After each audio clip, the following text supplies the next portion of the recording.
সবসময় আমরা দেখছি যে ছাত্রদের ত্যাগ, ছাত্রদের আন্দোলন, ছাত্রদের সফলতা ব্যাহত হয়ে যায় আমাদের রাজনীতিবিদদের কারণেই। না দেখুন, রাজনীতিবিদদের কারণে চাইতে সবচেয়ে বড় কথা হলো গত 15 বছর বাংলাদেশে একটা সাইকোপ্যাথ শেখ হাসিনা সে মানুষরূপী একটা দানবের শাসনের মধ্যে আমরা পতিত হয়েছি। এই দানব সমস্ত প্রতিষ্ঠানগুলোকে ধ্বংস করে দিয়েছে। এই দানবের কথায়, এই দানবের ভয়ে, এই দানবের আতঙ্কে প্রতিটা প্রতিষ্ঠান ধ্বংস হয়ে গেছে। তারা অনেক সময় অনেক কথা বলতে পারে নাই এবং পুলিশ বাহিনী তো অল্প কয়েকজন, 1 ডজন হবে না, একটা দানব সৃষ্টি করেছে। এই পুলিশ বাহিনী থেকে দিয়ে দেশটাকে আইনের শাসনের জায়গায় শেখ হাসিনার শাসন, একটা মানসিক রোগীর শাসন কায়েম করেছে। আমরা মনে করি যে ভবিষ্যতে রাজনীতিবিদদের মধ্যে কোনো মানসিক রোগী আর রাষ্ট্রীয় ক্ষমতায় আসবে না।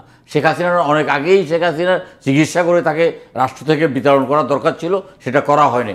আজকে যে পুলিশ বাহিনী যে সংস্কার করার কথা বলছে, তাদের পোশাক সংস্কার, তাদের মানসিকতার সংস্কার, এই সংস্কারের পক্ষে আমরা আছি। যেমন এই সরকার তো, কিন্তু এই সংস্কার তো হচ্ছে, কিন্তু রাজনৈতিক দলে কি সংস্কার হচ্ছে? দৃশ্যমান মানুষ, আমাদের আজকের এই ছাত্র জনতার বিপ্লবের পরে ছাত্র জনতা কি দেখতে চাচ্ছে? রাজনৈতিক দলের দৃশ্যমান কোনো সংস্কার তো এখনো আমরা দেখছি না। এই মুহূর্তে রাজনৈতিক দলগুলো যেটা প্রথম যে কাজগুলো করছে সেটা হলো যে, যেহেতু 3 দিন সরকারবিহীন ছিল, পুলিশবিহীন ছিল, এই সময় দায়িত্বশীল আচরণ করেছে। এই সময় রাজনৈতিক দলগুলো বিভিন্ন কমিটি গঠন করে মন্দির পাহারা দিয়েছে, বাড়িঘর পাহারা দিয়েছে, ছাত্রছাত্রীরা আপনার ট্রাফিকের কাজ করেছে এবং এই ছাত্রছাত্রীদের সাথে তাদের অভিভাবকরা মাঠে নেমেছে এবং অভিভাবক ছাড়াও বিভিন্ন শ্রেণী পেশার মানুষ কিন্তু নেমেছে। এখন তো এই সময়টা হলো যে রাষ্ট্রটাকে, অরক্ষিত রাষ্ট্রটাকে সুরক্ষিত করা। এই সুরক্ষিত করার পর থেকেই রাজনৈতিক দলগুলো, আমি তো বললাম ইতিহাস থেকে যদি এইবার রাজনৈতিক দলগুলো শিক্ষা না নেয়, তাদেরকে আরও অনেক পরিণতি বরণ করতে হবে। এই যে নাম পরিবর্তনের একটা হিড়িক বের হয়েছে, আমরা তো কোথাও বলবো না যে কোনো কিছু নাম পরিবর্তন করে আপনার আজকে ব্যক্তির নামে কীভাবে ক্যান্টনমেন্ট হয়, ক্যান্টনমেন্ট পর্যন্ত ব্যক্তির নামে হয়েছে এবং যত কিছু আছে প্রত্যেকটা শুধুমাত্র 2-3 জনের নামেই এগুলো করা হয়েছে, অতিরিক্ত বাড়াবাড়ি করা হয়েছে। এই যে আপনি বলতেছেন যে আপনার এই যে শেখ মুজিবুর রহমানের আপনার এই যে প্রতিকৃতি বা মূর্তি, এই প্রতিকৃতি, মূর্তি অথবা ভাস্কর এত বেশি করা হয়েছে এবং শুধু মেট্রোপলিটন শহরে 4000 পুলিশ এটা পাহারা দিতে হইতো। এটা তো মানুষের হৃদয়ে গাঁথতে পারে নাই এবং এটা ভাঙচুর হয়েছে বিভিন্ন জায়গায়। আমরা এটার বিপক্ষে, কিন্তু ভাঙচুরটা হয়েছে মানুষের ক্ষোভ, দুঃখ, বেদনা এক জায়গায় আশ্রয় পড়েছে।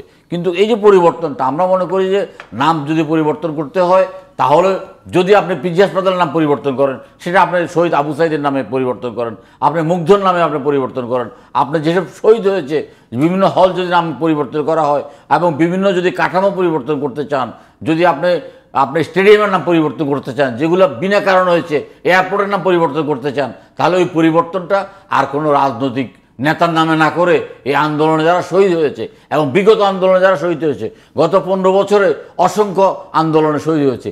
এই যে কোটা বিরোধী আন্দোলনের যে প্রথম শহীদ যেটা আবু সাইদ, দ্বিতীয় শহীদের নাম হলো ওয়াসিম আকরাম, চট্টগ্রাম কলেজ ছাত্রদলের যুগ্ম সাধারণ সম্পাদক ছিলেন। তাহলে রাজনৈতিক কর্মীরাও কিন্তু মাঠে নেমেছে। এই যে ছাত্র আন্দোলনের সাথে বিভিন্ন রাজনৈতিক দলের নেতারাও কিন্তু মাঠে নেমেছে। একটা রাস্তা তৈরি, এখন রাজনৈতিক দলগুলোরই দায়িত্ব সংস্কারের মাধ্যমে তাদের নেতৃত্ব সংস্কার হোক। আজকে বিএনপি 31 দফা দাবি উত্থাপন করেছে, সংসদের নিম্ন কক্ষ, উচ্চ কক্ষ সৃষ্টি করার চেষ্টা করেছে। কারণ অনেকেই রাজনীতিতে আসতে চান না, যারা রাজনীতিতে আসতে চান না, যারা তাদের মেধা মনন দিয়ে বাংলাদেশে সমৃদ্ধ করতে চান, তাদেরকে আপনার সামনে এগিয়ে নিয়ে আসতে হবে। উচ্চ কণ্ঠে তাদেরকে, উচ্চ কক্ষে তাদেরকে আপনার স্থান দিতে হবে। তারপরে আপনার এই যে আপনার একজন প্রধানমন্ত্রী 2বারের বেশি হতে পারবে না, এই জাতীয় যে সংস্কারগুলো আজকে বিএনপি সামনে নিয়ে আসছে, এই সংস্কারগুলোই করা দরকার। কারণ ক্ষমতা চিরস্থায়ী নয়। আমরা দেখি জন্ম থেকে মৃত্যু পর্যন্ত একজন রাজনীতি করে যাচ্ছে এবং মৃত্যুর পরও রাজনীতি করতে চায় অনেক রাজনীতিবিদ। আমি এটার মানে বুঝি না। যেমন একদম অসুস্থ বিছানায় পড়ে আছে, কিন্তু দলের পদটা তিনি ছাড়ছেন না, দলের প্রধান হয়ে থাকছেন না, দলের প্রধান অথবা দল ছাড়ছেন না।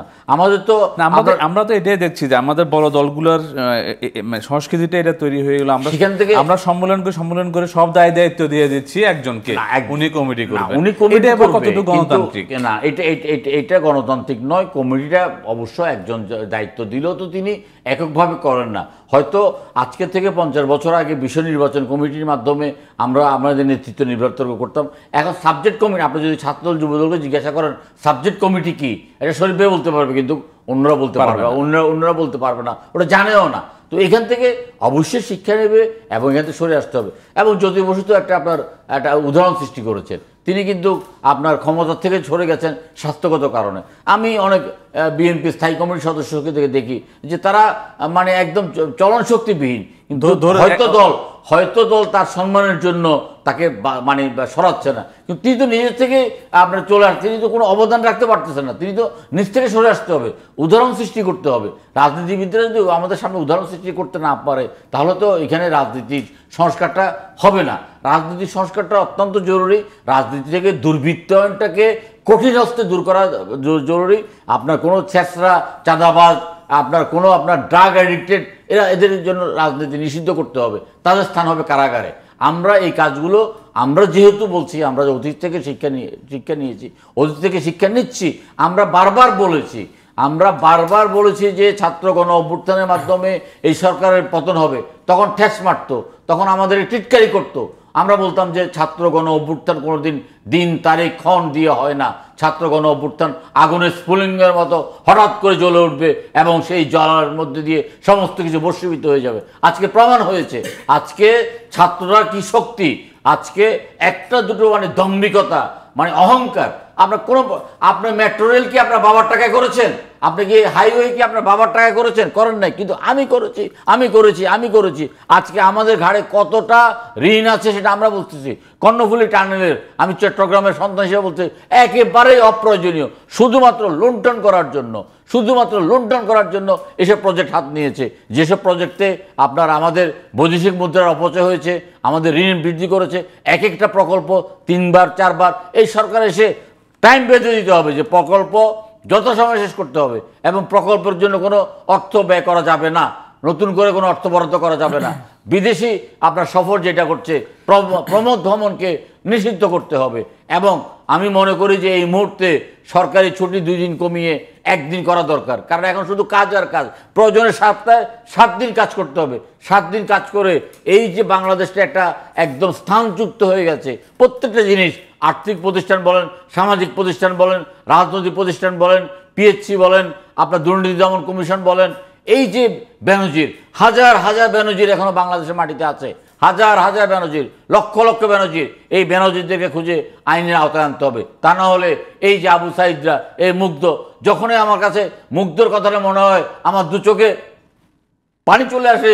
যখন আমি পানি দেখি, যখন বলে যে পানি লাগবে, এই কথাটা বলে যখন একটা ছাত্র তার নিজের জীবন দিতে পারে, তাহলে আমরা রাজনীতিবিদ হিসাবে আমরা কেন দেশকে সংস্কার করার ব্যাপারে আমরা এগিয়ে আসবো না? আমরা রাজনীতিবিদরা কেন শিক্ষা নেব না?